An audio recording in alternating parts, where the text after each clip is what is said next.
ស្រីអូននឹងបងយើងបានសាសងឆ្លើយឆ្លងស្នេហា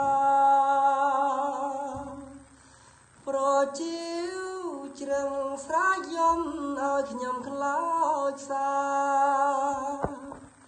រៀងព្រួយចិនដា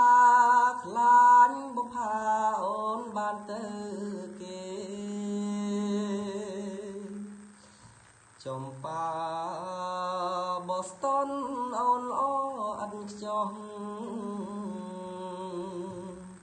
ព្រឹកព្រៃ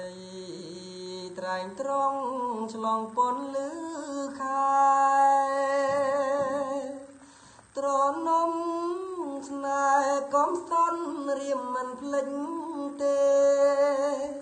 ស្កាត់ជួមមៀងមេអូនកំប្រែឆ្ងាយពីទ្រង់បងប្រឹងសាជួយជាសាស័យដល់ក្តីស្នេហ៍ដែលរៀមបំណង